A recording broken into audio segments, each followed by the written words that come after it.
Hi, guys, it's Nayeema. So, when we started Mixed Signals back in the spring, we said we'd have 20 episodes from May until the election. And that means that today is our 20th episode, our 21st, I think, actually, and our finale for season one. The election has given us quite a dramatic ending, and we're going to have a great episode for you today about what the results mean for the media and for the broader culture. But we also plan to be back for a season two of Mixed Signals after Thanksgiving. And for that, we would love your feedback. We want to know what you liked, what you didn't like, what you want more of, and what you want less of in season two. And the best way to get us that feedback is actually to email us directly. Ben is at bsmith@semafor.com. And I'm at Nayeema@semafor.com. Those emails are also in the show description, wherever you're listening to or watching this podcast. In case Semafor or Nayeema is hard to spell, it's Nayeema, by the way, and Semafor. We'll be thrilled to hear from you. Please do email us. Thank you so much for listening to the show throughout season one. And thank you for taking the time also to tell us what you think. And now for the episode today. This is Mixed Signals from Semafor Media. So last week we asked this question, if there's anything to learn in the sea of noise in the days running up to an election. And today we ask if there's anything to learn in a different sea of noise, which is the days of punditry, electoral map dissection, ethnographic dissection, and the Monday morning quarterbacking that follows a presidential race. Yeah, Wednesday morning in this case. And it is, though Democrats right now are so stunned that there is less of it than anybody expected. They're just kind of, staring bleakly into the distance. Well, there's bleakly staring into the distance and then people interpreting the results in a way that serves their own agenda or point of view or philosophy beforehand. For sure. This election did prove a lot of different people that the thing they'd been saying all along was absolutely true. Indeed. But the key question we have now, which relates to people's fatigue, is the resistance over? And by that, I don't mean the resistance just in the Democratic Party, but the sense of resistance that has consumed the news media in the time of Donald Trump, and not just the news media, but Hollywood. There was a great piece recently, what would have happened at the Oscars if Hillary Clinton had won the 2016 election? Obviously, the question we were all waiting for from Vulture. But really, the politics for the last 10 plus years have really shaped the culture and the arts. And I'll be curious to see if this continues, if that divides, or if art and politics are going to divorce from each other and just head towards pure escapism, or if Donald Trump is going to reawaken, quote, wokeism. Yeah, or some new kind of Trumpist national culture centered on professional wrestling, I would assume. Exactly. We're going to discuss what's happening in the news media with our star reporter, Max Tani. And then we're going to discuss what's happening in Hollywood and the culture with Janice, someone who's had a decades-long view into celebrity from her early days working at People and Us Weekly and into kind of broader media culture from running properties at Hollywood Reporter and Billboard. Yeah, she's really a legend, shaped a lot of celebrity, the way people see celebrity in America, and is now running the Ankler, a Hollywood startup. All of that after the break.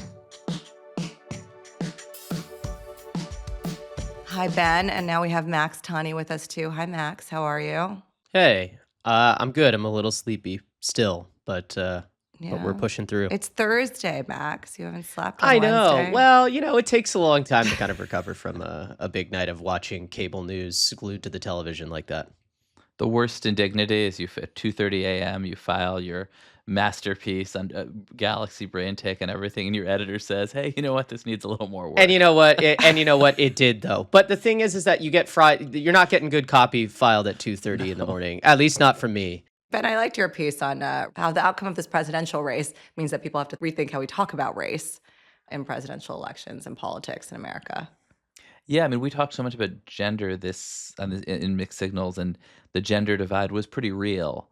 And this was the least racially polarized American election in a very long time. And you can, lot to say about what that means. But one thing it means is both parties are going to be contesting, particularly black voters, in a new way. Yeah, and they kind of backlash over identity also being just quashed down to what you look like, whether it's your gender or your race, because even the gender split, 45-55, is not a huge gender split when you think about it and what people were anticipating. I know it changes by age, but anyways, for the crux of this episode, I think Jon Stewart probably gave the best summation in his take on The Daily Show of what there is to learn after an election. Spoken like a man who lived through 2004, when George Bush won, and there was a wave based on what turned out to be incorrect exit polling, that the whole thing had been about religious faith. Democrats were, starting to totally reconceive their party. And people were writing books. There was one called One Party Country about how the Republicans would rule for the next century. And then almost immediately, Bush takes that mandate, tries to repeal Social Security. His entire party blows up. The midterms 2 years later. The Iraq War. Right, the Iraq War. He had run on the patriotism of the Iraq War. Within 2 years, it's an absolute disaster. And the party gets washed out, and all of the immediate post-election lessons are kind of a joke in retrospect. So Yeah, it's kind of an advertisement, actually, this extended clip, which we're not going to play all of, to not listen to this show or anything else, really, but just like go listen to your favorite Spotify playlist instead of any news dissection in the aftermath of an election. yeah, should we just call this now? Exactly. But John goes on to play a series of clips of the noise that came out after each election. So George Stephanopoulos saying we were moving towards a post-racial America in 2008. Then Bill O'Reilly noting in 2012 that Republicans need to signal their respect for the Latin community, which he supercuts with, Donald Trump talking about Mexican immigrants bringing crime and rape to America. Then he plays 2016 clips of Democrats saying what we need is someone new, young, fresh after Hillary Clinton. Cut to Joe Biden, of course. I think that what he is hitting on there is the fact that there is, of course, after any election, a tidal wave of punditry of all sorts, many of it conflicting, and some of it is incredibly silly, and he's picked out the silliest bits of it. But I do think that folks in the media who get their predictions correct and who really do some real soul searching and some actual reporting and dig into some of this stuff are often rewarded by being right and being able to understand where the trends and kind of tides in politics are moving. And I think that that's one of the exciting things about after any election is that it resets the table and it allows you to really take a look at what actually happened and what it means for us kind of going forward. So I'm less cynical than Jon Stewart, but some of those clips are pretty funny. I think less cynical than Jon Stewart is a good catch-all for the majority of Americans right now as well. The things we know, Donald Trump won this election, not just won it decisively, won the popular vote. Then there's the question of what the media learned. And of course, this is also an imprecise question because the idea of the media is as fragmented as ever before, and the election result, and not just even the result, but the way the election was watched is a sign of that. I mean, Max, you said after hours of watching television, but it wasn't just John King at CNN and Steve Kornacki and his khakis at MSNBC and Brett Baier on Fox. It was Barry Weiss on Free Press Live on YouTube, The Bulwark.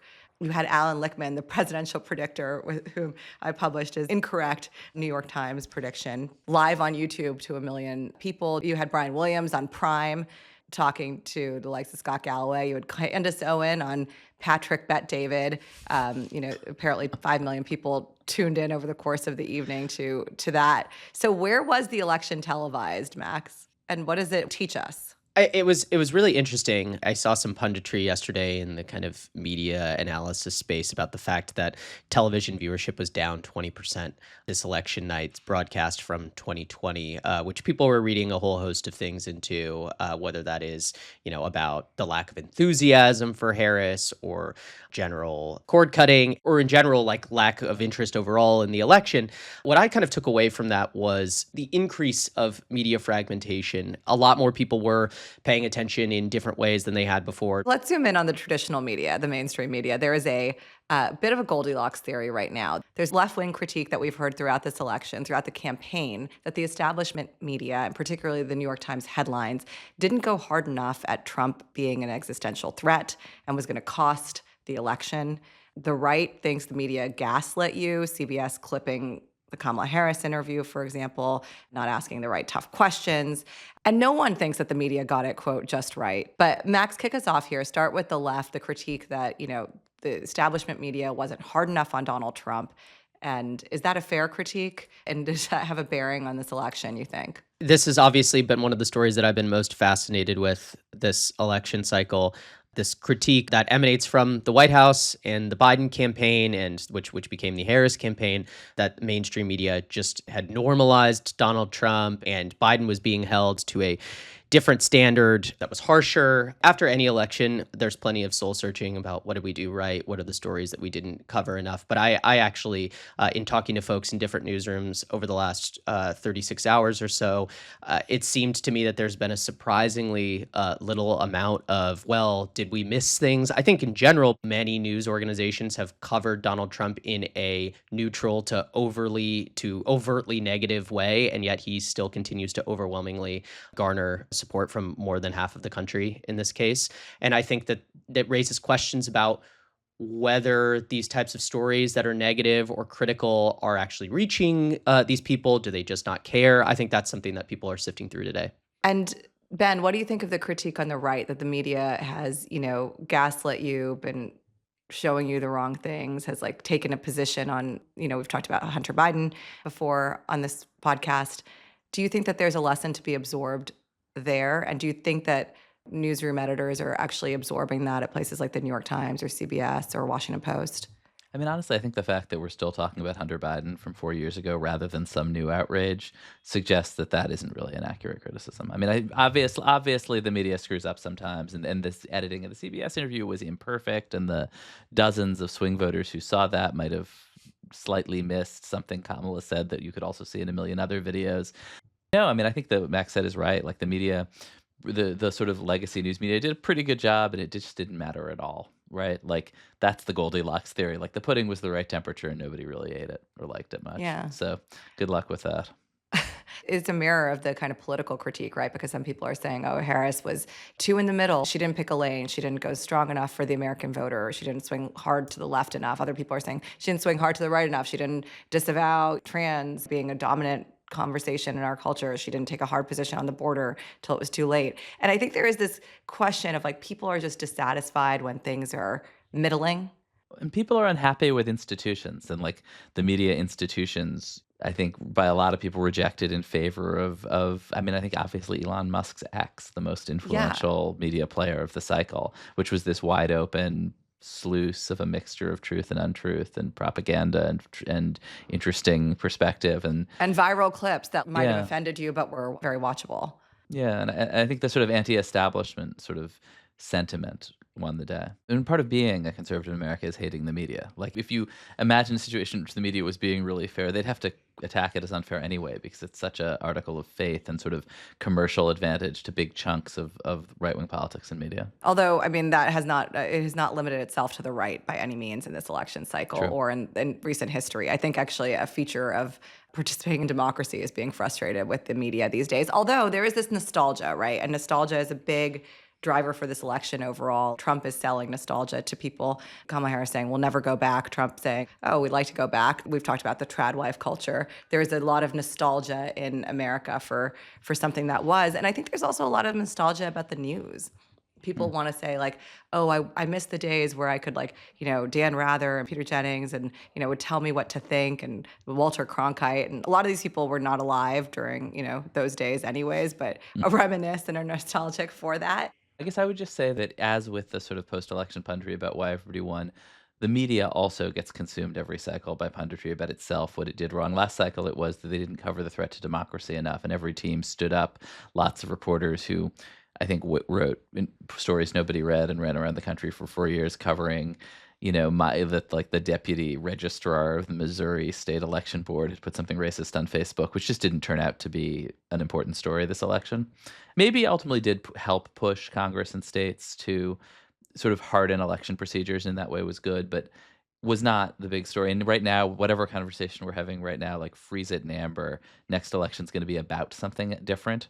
And the media cycle of bundling and unbundling right now, like this was, as Max wrote months ago, the fragmentation election. And you see that idea, I think, has really penetrated. It doesn't mean the next one will be. Like the sort of notorious thing about media is it bundles and it unbundles. And we are at peak unbundled right now. And maybe next cycle we have a Fox, X, Newsmax, and Daily Wire conglomerate where they have all been purchased by, one of those players, which own all right-wing media and some other consolidation on the left, and you only own one of two subscriptions. And I just think these things are going to keep changing, hovering over it for companies that are regulated, a sense of I don't want to offend Donald Trump. Yeah. I mean, one broad statement that was made by a media mogul was Elon Musk saying, "You are the media now," he I mean, it's tweeted. true. And that makes fragmentation, the fragmentation election we're talking about, look like nothing. I mean, there is also a world in which media becomes even more fragmented. And For it is sure. the end ether of if you're not paying for the product, you are the product. Well, no, is it not? It's a I kind know of I'm agreeing with you. That was an yeah, agreeing face. that was an agreeing face. I want to see your disagreeing face. So, in that case, if it comes down to the people and not the institutions, is the resistance alive and well? Is the resistance going to come back? We are hearing certain personalities, certain journalists call for resistance. The Washington Post's Perry Bacon Jr., writer and former Labor Secretary Robert Reich, my former podcast partner Kara Swisher, saying essentially the resistance is on. I have some ideas for it. Is this part of a broader movement? Max, do you think the resistance is coming back, either in publications or through individual citizen journalists? I've read some stuff about the idea that, resistance media won't be back in the same way and that there won't be the same kind of audience. There won't be the same size of audience growth as there was in the first Trump White House, which I think maybe there's a level to that, which is true at maybe the beginning. There was this fascination with the story of what would happen when Trump actually first took office, that maybe that won't be replicated this time around as people on the left and some large chunk of news consumers that are exhausted by Trump decide to kind of tune out the beginning. But I think that there is certainly, as Trump basically starts to do stuff and starts to make the big changes that he's proposing or tries to, all of his opponents and many of the people fascinated by these stories will return in some form or another. The audiences will be there. So Yeah, I mean, I guess my hope is that you'll see like a more vibrant left-wing media that is not the same thing as the establishment media and the sort of reporting infrastructure of the country.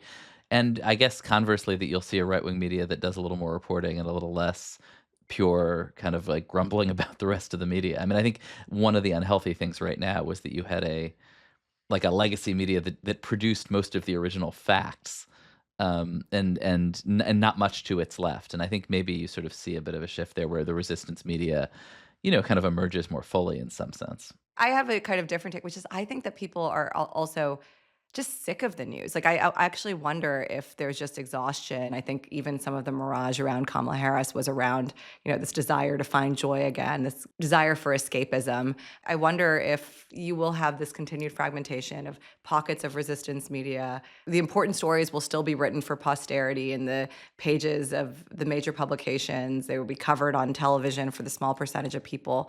But one of the lessons learned is like the media is polarizing. People don't want to be polarized anymore, and people would like to tune out. It's a lesson that I think Hollywood has learned in the last few years and has moved away from some of the quote resistance programming. And so I think there'll be like a sense of just audience fleeing and actually an incentive to be more entertaining if you want to keep them. Sure feels that way right now. Yeah. So that's what we're going to talk to Janice Min about after the break. Max, thank you so much for being here. Talk about the lessons learned or not. And I look forward to seeing you in your future career as a YouTuber and all the other things that are going to pay you more than Ben pays you. Well, with any luck, we'll get some of my predictions clipped here for Jon Stewart in 4 years to laugh at.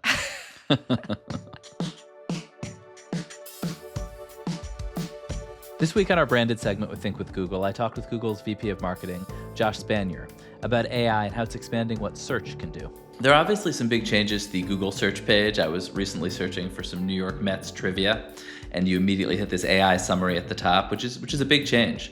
What is the latest with AI in search? There is an incredible amount of innovation happening in how we're all discovering and using Google to get information. So I'm a huge James Bond fan. It's the secret fancy of every British man of a certain age. The other day, I saw this picture of Daniel Craig at some celebrity event. He was wearing these cool sunglasses, and I whipped out my phone and I used something called Google Lens to instantly tell me what sunglasses he was wearing and where I could buy them in one click. It's a whole new way of interacting with the world, and Google Lens is being used 20 billion times a month right now, and it's all powered by AI technologies. And it's just a number of ways we're actually doing interesting new things with Google search. And what should I make of these AI summaries on top, once you've got the sunglasses? I'm really excited about AI overviews in Google search. What this is the combination of Google's large language models, Gemini, with core Google search to make richer, more expansive and useful answers. Think about a librarian who has really summarized everything that's going on in the world and give you this pithy, clear answer, but with links to the new things and further research that you're interested in. That's what AI overviews are doing. And what we're seeing in our data is that people who use AI overviews are actually searching more because they're finding the experience useful enough to actually continue their research in lots of interesting and deeper ways than they previously might have done so. So it's actually making search a whole new energy and momentum and platform for finding out useful information. Beyond getting Daniel Craig's sunglasses, what are some of these other innovations? I love Circle to Search. Circle to Search is exactly what it describes. You're on your phone and you are going on any app, Instagram, YouTube, Uber, whatever it may be, and you can put your finger on the phone and just draw graffiti around any section of the screen over the app, and Google will search that subsection of the screen you just circled to search, and it gives you the result of what's actually happening there. It's been incredibly useful for me in identifying things and actually finding out more information. It's really simple, it's really elegant, and it speaks to some of the new ways that we are actually interacting with technologies, really using touch versus having to type something out. And where can people find out more about it? Head over to thinkwithgoogle.com. There's this newly published article on AI in search. Just search, ironically, AI in search on thinkwithgoogle.com. Okay, thanks, Josh. So the idea for this next part of this conversation is a question about what happens to art and culture, right? There are moments where, just as we were talking about the resistance in media, to the extent that that has existed in the last 10 years, there was also a resistance in Hollywood. And I had a question that I was starting to ask a lot of my filmmaker and creative friends. And I asked that question to Richard Linklater, who's been a guest on the podcast, and said, do you think there will be an era of reactionary art, that a Trump win pushes culture and politics back together again, or that it's exhausted and culture and politics will divorce, more escapism, less realism?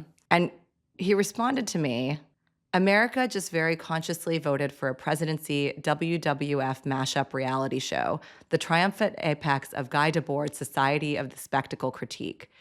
What else is there room for?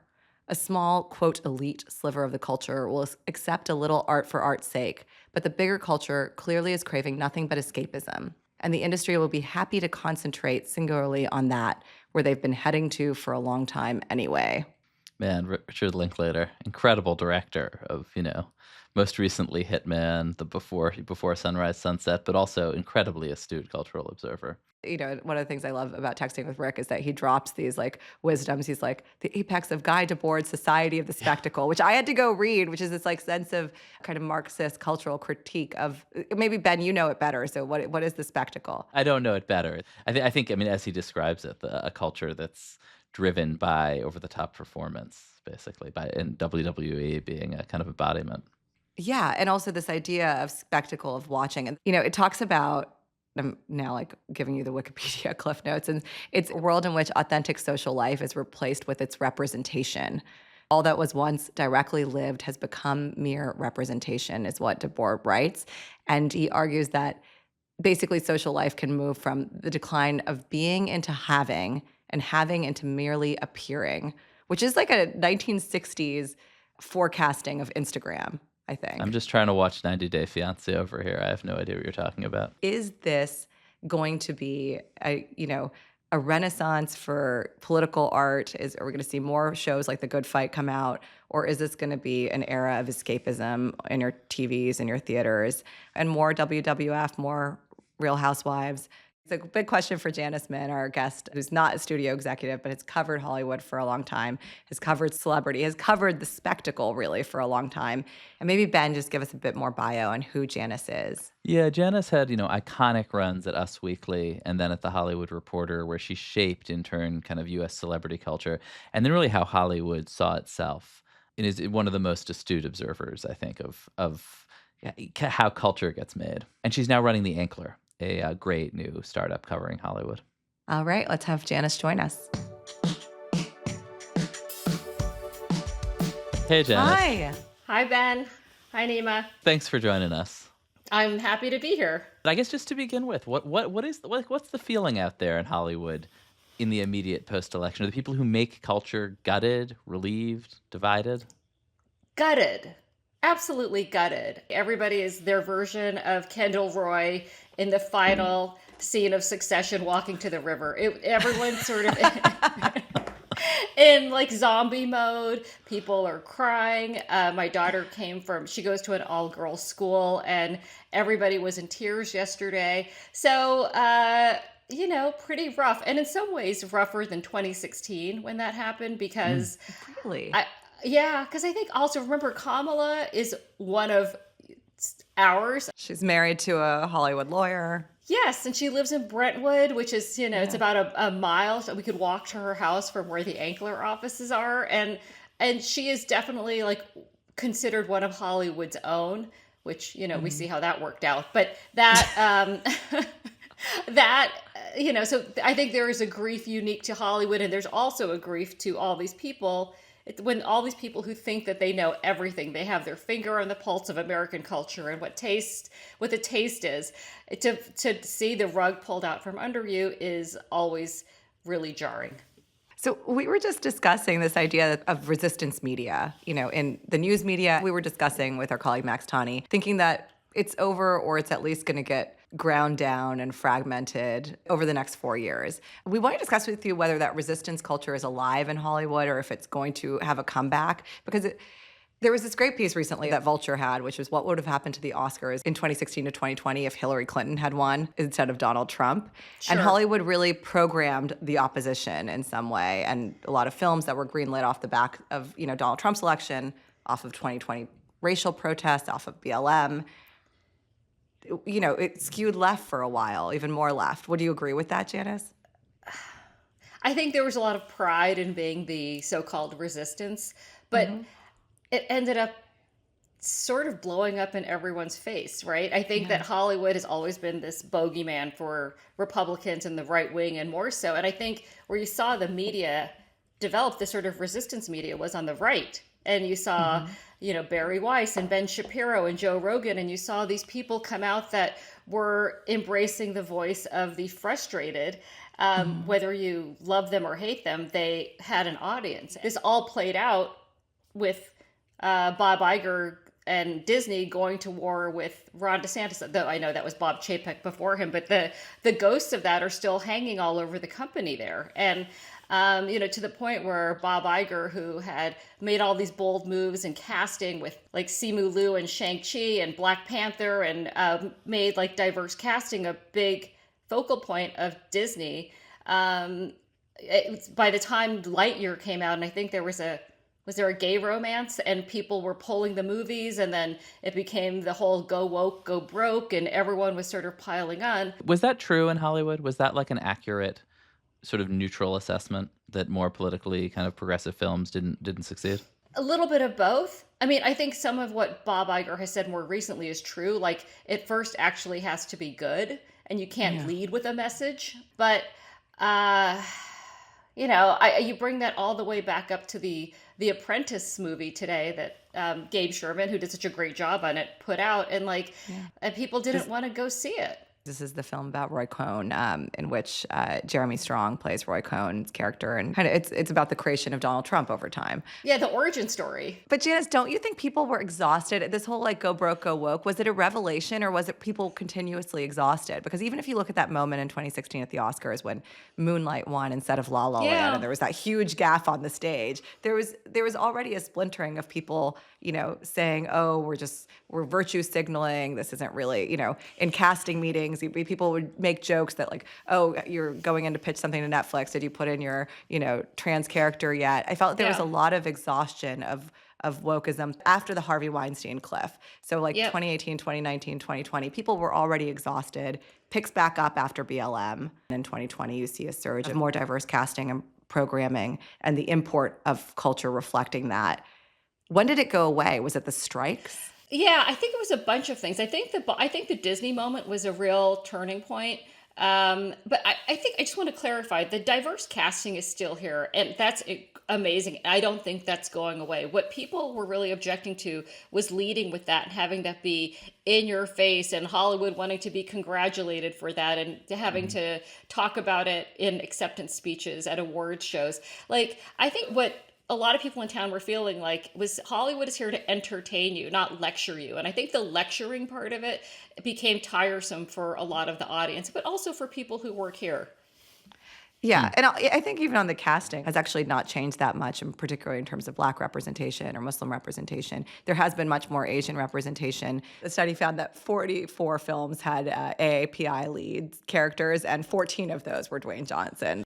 Like Dwayne Johnson is apparently Samoan. Yeah, no, you're right about that. And so we are more diverse than we were 10 years ago in casting, but nowhere near representative of the population. So I will be clear about that. And Dwayne Johnson is single-handedly driving those statistics, apparently. So has a lesson been learned? Will Donald Trump end up waking up wokeism? So whatever you're seeing in media, like with, Jeff Bezos or Patrick Soon-Shiong at the Los Angeles Times, like, you don't have to even ask for those punches to be pulled. They're getting pulled all on their own. And David Zaslav he's leading the Warner Brothers Discovery earnings call today.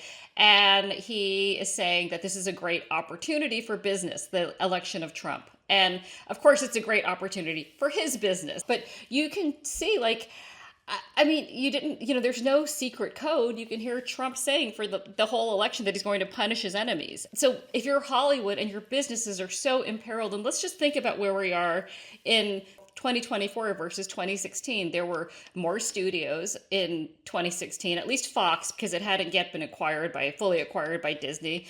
That disappeared. So now you have all these players that are buying programming that have nothing to do really with Hollywood. Amazon, Apple. Businesses that really need the government. They need the government. And so why are you going to take a chance on some sitcom about like a bumbling, demagogue who used to be on a reality show? The rewards are very small. Yeah. If for these different reasons, I think, for both audience reasons and for sort of reasons of kind of political intimidation, Hollywood's not making political films anymore.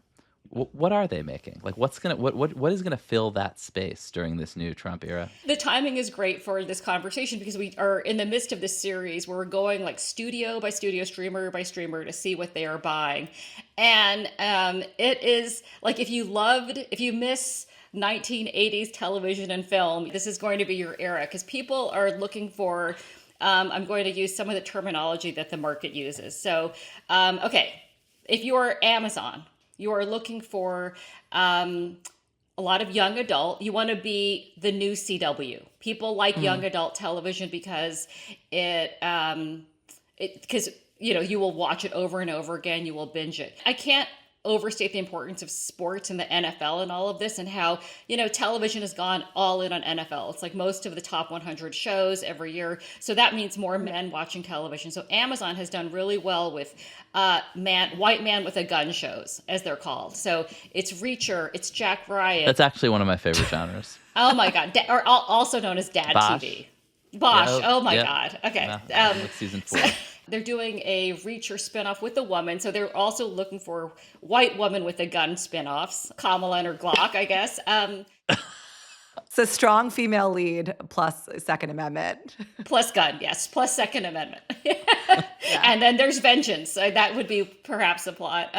But the other thing is it's called prestige roles. Prestige roles. But that's been a thing for a long time. So there's this whole world, and we all grew up with them, like sexy doctors, sexy cops, sexy firefighters, and it's an hour-long episode. It's a workplace dynamic, and they're close-ended episodes. And so we loved in the last decade, we loved these serialized stories with anti-heroes, and you had to binge watch them. But now everybody's really seeming to look at lean back television, kind of more escapist television, not lean in television where if you miss a word, you're screwed. You have to, you'll never catch up again. The other thing people want, and and now I'm speaking more broadly for everybody. Everybody wants what they're calling hard, funny comedies. So comedies that are, these are literally descriptions. Laugh out loud. comedies, and not these sort of like sort of murky comedies like The Bear, like these sort of ennui style comedies where, you know, it's a mood and a vibe. The theme to me is really like that they're looking for safe. The other important thing here to note is they also want things that can travel internationally. So, you know, if you remember when Netflix was getting started and they had that documentary Icarus. That was Brian Fogel's film that like got so much better as Gregory, the Russian doping doctor who came on as a source. Well, but then, you know, bye-bye Icarus, because Netflix, that proved problematic in its sort of assault overseas, right? And so now all these streamers are looking for things that will travel internationally. And so if you want things to travel internationally, you already are pulling your punches, right?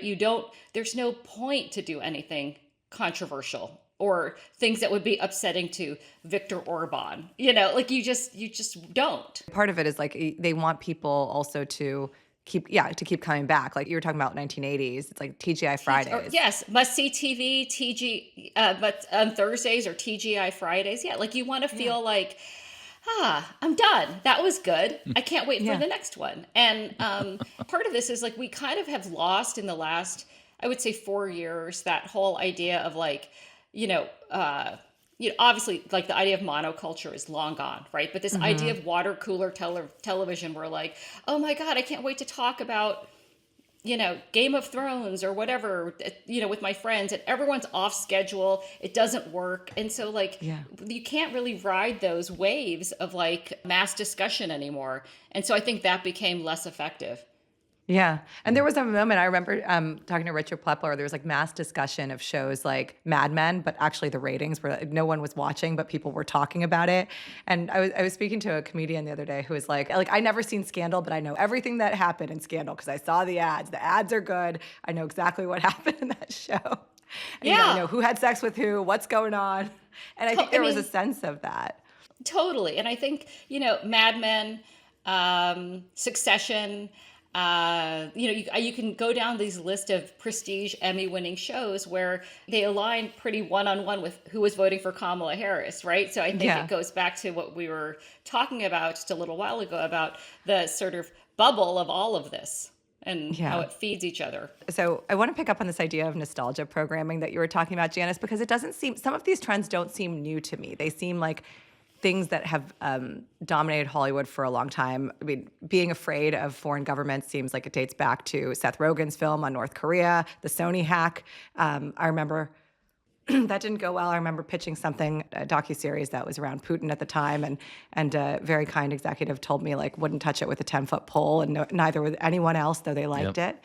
They always tell you they like things in Hollywood that could have just been a nice, rejection. And nostalgia too is like something that has been out for a while. And in fact, like I think that millennials taking over and Gen Xers taking over executive roles led to Fuller House and remakes of everything under the sun, like Beetlejuice 2. It's like, does nobody have any new ideas anymore? But I have two questions about nostalgia. One is around, is it successful? Does it work? The other one is really about Donald Trump was just selling nostalgia as a concept to the American public, right? Like, let's go back to, look at some of these ads. The ad that Elon Musk shared the day of the election. It's like 1950s, coming home to mom, kissing her in her apron as she's laying table.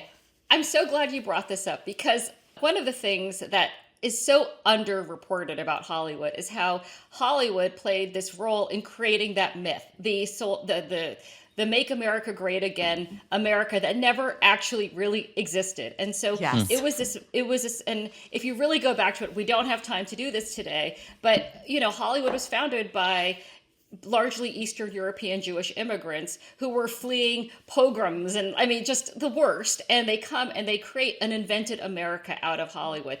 And that became the model for what so much of our current discussion is out of Donald Trump, Elon Musk, people who think that was the idealized, vision of America and actually existed, when in fact, you're showing like until 1965, tons of Americans couldn't even vote or weren't even, immigrants weren't allowed in the country. And so it began to to represent something that was like an idealized version of the country. So you're saying Hollywood gave Donald Trump his punchline, They or at least they the kind of image did. that he Yeah, was I able mean, to they sell. you know, this is a man who loves Hollywood, right? No matter how much he slags it, he loves it, right? And Yeah. you know, became famous on on reality television. Yeah, he's a creature of the medium Yes, too. Yeah. yes.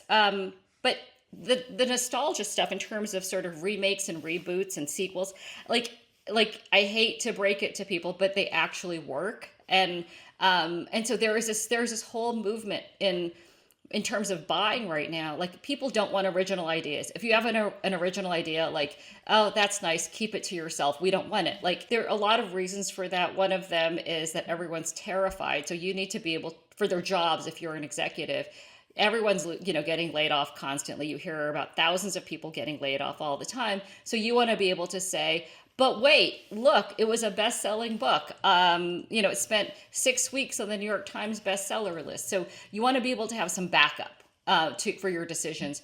And so that's why you're seeing this rehash, recycle, reboot, like in a almost like eye-rolling, tiresome way. Netflix has this incredible phrase that you introduced me to recently, that the ideal show is a gourmet cheeseburger. Can you explain that? Yeah, a gourmet cheeseburger is something familiar, but tastes really good. Maybe better than any cheeseburger you've ever had. So it's mass. It's like, there are other ways people talk about it here. Mass with class. Yeah. I was at that place, you ever go to that place, the Polo Club in New York? It's sort of a hot restaurant at the moment. I was there for somebody's birthday recently and saw Dr. Phil having dinner. And that is like, to me, like it embodies that particular spirit of kind of really expensive cheeseburgers. I've had that gourmet cheeseburger there. Yes. It's wide or tall, if I recall, but it's good and gourmet. It's a very good cheeseburger, but I don't even think they're talking about that fancy, because I think that the idea is that it's no longer going to be elitism. It's not going to be served at the Polo Club, Polo Lounge. It's going to be a kind of Shake Shack. Yeah, I think Shake Shack would yes, like you. Yeah, crave Shake Shack it. is the right comparison, the right metaphor for prestige rolls. That's what they're looking for. Yes. What's the embodiment of the show that's a gourmet cheeseburger? I would say, let's see, Emily in Paris. Emily in Paris is a gourmet cheeseburger. Oddly, I would say, nobody wants this. That's like just an old-fashioned rom-com, right? I would say Abbott Elementary. It has actually managed to find success on a broadcast network, which is a sitcom, which is almost impossible today. Oh, Menendez Brothers. Yes, the Menendez brothers is good. Yeah. Basically, anything Ryan Murphy and Brad Falchuk are making is a gourmet cheeseburger. So like a slightly dressed up version of a basically trashy genre. Completely. I mean, and all this true crime has kind of replaced, I would say, political storytelling, because it's also, you can have impact with it. It's kind of juicy, but much lower stakes in terms of someone coming after you. Can we just do a shelf below and a shelf above the gourmet cheeseburger? So who's the McDonald's and who's the Pull Bar? Ooh, I think McDonald's is like Love is Blind, The Bachelor. It might be Manning Cast. Around the NFL. I think it's just big popular stuff. Oh, Real Housewives. Real Housewives is also McDonald's. Below deck. Below deck. Below deck, yeah. HGTV, Dr. Pimple Popper, any of those things. What's the Pull Bar? I would say that's like Shogun on FX. They're gonna keep making those shows like were Shogun and the Bear, like were those shows that they saw successes? No. I'm glad you asked. Why? They're done. They're done. Because those were made. You can't those kinds of shows take so long to develop and get done. So John Landgraf, who runs FX, he's very proud of saying Shogun was in development for 10 years. Do you know how unheard of that would be today? You don't even have 10 minutes. They'd be like, next, bye, goodbye. And so FX, by the way, and I'm just going to give kudos to John Landgraf, FX is the only place that is looking for a political show right now. The only place. So there is one potential buyer if we have a political show. So no, these budgets are too much. Succession, Succession was supposed to be 5 seasons. But after 4 seasons, David Zaslav pretty much was like, wow, this costs a lot and nobody's really watching it outside of, Montclair and Manhattan. So like, what's the point? And so even Succession couldn't survive. Okay, so Succession is Polo Bar, and there's no more eating your, $30 burger anymore. I have two kind of reflections on this. One is that a political critique is that people feel not seen by Hollywood over the last 10 years as well, just like they haven't been seen by, quote, the mainstream media. I do think that there is a sense of these shows are not for me. And the things that we just listed as, McDonald's, especially HGTV, but those kinds of shows, Donald Trump voters, they critique the culture. So is that a fair assessment? And is Hollywood taking that note? I think part of it is also more that the internet is like, Hollywood used to have this thing called pilot season where you would test these concepts over and over in front of audiences, and then you would order them to series. The problem is that the internet is one big pilot season all the time. So that's where I think you've been able to fulfill your desire to have this, to find yourself in social media, on YouTube, in podcasts, and a lot of men, hundreds of millions of people found themselves listening to, Joe Rogan through the year, or Alex Cooper, and you're kind of really like feeling a connection that way. I think the risk with Hollywood all the time is you are devoting so much energy into developing and launching something and you're putting it into the void. Like you don't have any, it's all just crossing your fingers and hoping for the best sometimes. And that's when magic happens, but also a lot of things that don't connect. So people can find themselves elsewhere. So I guess Hollywood will just keep programming for an elite, but a more affordable elite than it has been. Can I tell you this terrible thing? That this producer, Ed Zwick, who wrote this best-selling memoir about Hollywood, and he was the producer on Shakespeare in Love and Glory and a bunch of big movies. And he, when I was talking to him, he said that his big fear for Hollywood is that it ends up as opera, that it ends up as something for basically people who vote for Kamala Harris. It ends up something for the elites who can afford it and not for the masses. And, hopefully that's not the case, but I think that's a fear that people have. But I also don't know that you're going to keep the elites either in some way, because I do think there's this craving for art. And look, like we've had Richard Linklater on, a guest of this show, somebody who takes time to make great, films and television. It doesn't, it's not going to be the gourmet cheeseburger model. In fact, a lot of filmmakers I know have like kind of an allergic reaction to being a gourmet cheeseburger. And one of the critiques has been commerce has driven Hollywood for too long, and the art hasn't been allowed to take off. And it's kind of created this spectacle culture of, you're rolling your eyes a little bit, but like it's like we can't all just be Marvel movies and like proven IP and 1980s remakes, right? Like that's not exciting for the future of culture and art for anyone who makes things, to make things in a slightly different package than existed. This is the thing that people, like a lot of smart people, believe is going to happen here, that it's not unlike media. It will be the rise of the independents, that studios like A24, like Blumhouse, Neon, which has this awards movie Anora out right now, like that these are the places that will find success, because trying to steer, it's like moving, the Titanic around. It's like, it's very hard to be nimble and move quickly at these studios. But these places they can make small budget movies, put them out fast, and connect with a certain core audience. And you're seeing, I think you saw an example of that with A24 in Civil War earlier this year. This was a movie that cost $50 million, whereas if it were at a studio, it would have had to have cost probably $200 million, had special effects, and ended up being a huge hit. And I think probably in 5 years from now, you'll see a very different hierarchy of who has achieved the ability to connect with audience at a faster pace in Hollywood. Yeah.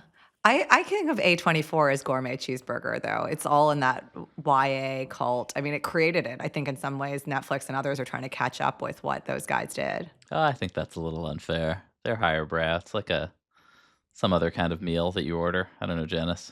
But remember, now they have this Josh Kushner money, right? And so they're going to accelerate. Like they could They can create lots of Shake Shacks now. And maybe they're a little insulated from political interference too then in our new world. Well, but also Civil War. Let's not forget Civil War, the movie. Like had no political. Incredibly politically careful movie. I mean, California and Texas were fighting on the same side. That's when you're like that. This does not seem like but whatever. It worked.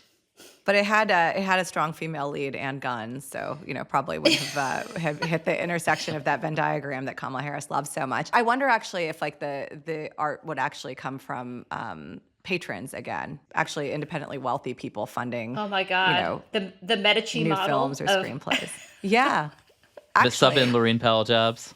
Yeah, exactly. Well, she's tried that with anonymous content, right? She does have production companies here. Boy, I think the thing with Hollywood is like great things come out of nowhere. And I think all these marketing meetings and all these planning meetings, yes, they can create great things, but we're very often surprised. And I want to point to the 1970s and the 1990s, which are considered two of the greatest eras of creativity in Hollywood. And they were preceded by some of the darkest eras of Hollywood, hackishness. And so out of those sort of fallow creative periods, there's always some renaissance. And I have to believe we are probably, even though it feels grim right now, I have to believe we are on the brink of that. Well, that's good because there will be some artistic projects that hopefully are artistic projects and not just burger making, as we've been discussing. Last question, do you think artists have lost their power, a lot of their power after the strikes in Hollywood, which has been, like, along with COVID, just a huge reset? And actually, I think gave studio executives excuses to kind of, like, pull back.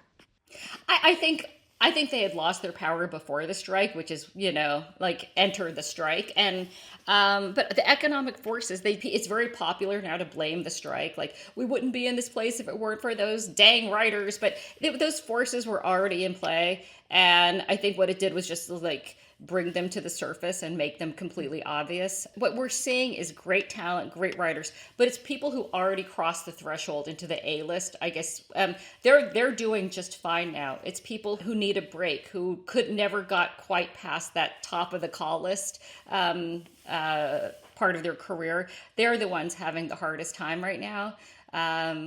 So, like, sadly, like so many things in life, people at the rich get richer at the moment, but a lot of the people, I really believe that a lot of people will continue to break out and find their way to that top. In some ways, diversity, where we started this conversation, we'll end it here, is like that diversity was part of the way that people were breaking through new voices, new artists, new kinds of creativity. A film like Moonlight that would not have been made or won an Oscar.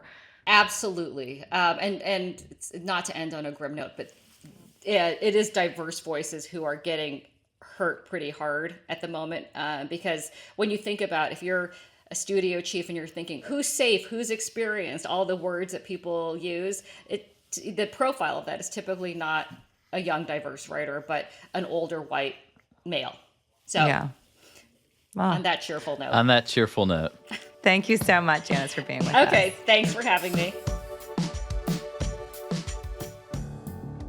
What surprised you there, Nayeema? I mean, I was surprised that nostalgia programming is so successful, and I actually wonder if the data bears some of that out, because I think for every Gilmore Girls, 4 seasons redux that's been watched many times, there's like a Fuller House that really never made it, and no one needed to meet Uncle Jesse again. But yeah, I don't know. What surprised you in that? I mean, I guess I just think that, like, the clarity about what escapism means. Like, I also have this impulse of, like, okay, people are really going to want to retreat from public life and public politics, but like, I think that like in Hollywood, they really know what that means. They're like, all right, we have it teed up for you. There's this certain kind of procedural. It's contained. It's not a series. Like, it just seems like it's in a way a moment that Hollywood, in the most sort of cynical sense, was like totally ready for, and that these giant machines, particularly over at Netflix, are like almost like relieved that we can just start cranking out this stuff that, by the way, is a little cheaper to produce, easier to replicate. Let's just like flood the zone here. We know we got this. You want like kind of repetitive dumb stuff? Like, we got it. Yeah, I feel like the way I heard that interview, which I thought was like, it's just so fun. Janice is a great guest and so insightful and really knows the industry well. It's like, oh, politics just gave Hollywood an excuse to do what studio executives want to do anyways. Yeah, what these big consolidated companies that run Hollywood and are risk averse for a bunch of reasons. Right, exactly. Now just like have full permission. But it doesn't sound like, for me, like a great moment of creative energy. That will happen on the fringes of society. And I think in that sense, like the quote from Rick that started this, the spectacle is going to win out. The kind of stuff that lulls you into submission and sleep is what's going to sell well. And the art that is a philosophical project, a political project, a thoughtful project, it doesn't have a home right now in studios, and I don't think it has a home in A24, to be honest. Maybe it has a home on TikTok and YouTube. Maybe that's where the next generation of artists is going to come from, and they're going to find a way to make the format work in 35 seconds flat. I don't know. I think the culture moves faster than it used to. And that the backlash to this moment will, in some sense, come quicker than we expect. And also, in some ways, it's kind of convenient for someone like me, where it's like I can fill up my bathtub with fluoridated water and start like catching up on all the Shogun 97-part high production series I never got to, because they were producing one an hour for the last 10 years. Yeah, I do. I wonder if there will be just some consolidation in culling. Like, we can't be in a world of 500 plus TV shows when everyone's watching on YouTube and sports is the number one seller. I do think sports IP is really where to make a ton of money. And I think sports is like the great American story. And for me, like, my favorite films are just sports, a little bit of inequity, and Denzel Washington. Like, that would be my green lighting formula if I were a Hollywood exec. And sports is also a really safe space for marketers, but I think we found a place we disagree, because I think that like everyone is saying the same thing about sports right now, and as a result, like Major League Pickleball is out like selling rights, and it's such a bubble, it's so overserved, and when we're done with the end of the day, the NFL will be fine, and a lot of this other stuff is going to kind of slide. Yeah, because there's too much sports too. Talk about needing a cull, but nobody's watching professional snooker. I feel like escapism is just like the name of the game right now. And for me, the moment that kind of like flipped everything was Top Gun Maverick being such a success. Yeah, another throwback to the 80s, by the way, actually. And it has all of those things. It's nostalgic. It has a white guy with a gun. Yeah. And by the way, the controversies about the stars, Scientology don't matter. People just want to see the stuff. And I think that's kind of the era we're headed into. But it seems like, the conversation that we had with Max earlier and the conversation we just had with Janice is like, the resistance is not on. Sorry, Jon Stewart. In fact, it's going to be an era of escapism, navel gazing, turning towards distraction rather than the political project that has been media and art, I think, for the last 10 years or so. Yeah, I think that's absolutely right. We're in a moment of a real shift across media, across culture. Yeah. And I think for our show, too, as season 2, we're going to be looking a lot at kind of the machine of media broadly outside of the news as well. Yeah, I think we'll take more toward the business of media, which is ultimately what underlies all these decisions. And maybe in unpacking that, we will find a glimmer of hope for art again. Let's see. All right, that's it for our show today. We're going to take a break for a few weeks, and we'll see you after Thanksgiving. We'll be back with pure escapism. Pure escapism after that, after your family dinner to discuss this political season. Thanks for listening to Mixed Signals from Semafor Media. Our show is produced by Max Tani, Sheena Izaki, Adriana Tapia, Max Toomey, Noah Friedman, Andrea Lopez Cruzado. And a big thanks also to Allison Rogers and to Alan Haberchek, two great producers who worked with us and without whom season 1 would not have been possible. Thank you to both of you. Thank you, guys. Special thanks also to Britta Glanis, Chad Lewis, Rachel Oppenheim, Anna Pizzino, Garrett Wiley, and Jules Zern. Our engineer is Rick Kwan. Our theme music is by Billy Libby. And our public editor is, who should it be, Ben? It's DJ Reka. Explain. Old friend of mine, a surprise, big fan of ours. I met in the Amtrak Lounge, important New York DJ. What more do you want? That's good. It was going to be that or, the Shake Shack guys. So glad it's DJ Reka. She has better taste. Yeah, we're not making gourmet burgers over here. Thanks for listening. If you like Mixed Signals, please follow us wherever you get your podcasts. Feel free to review us. And as I mentioned at the top of the show, we really want your feedback. So please email us, bsmith@semafor.com, Nayeema@semafor.com. And if you're watching on YouTube, please subscribe. And if Max Tani were here, he would say... Say to read our newsletter, because it comes out every Sunday night. Lots of scoops. Max Tani, always here. Look at that.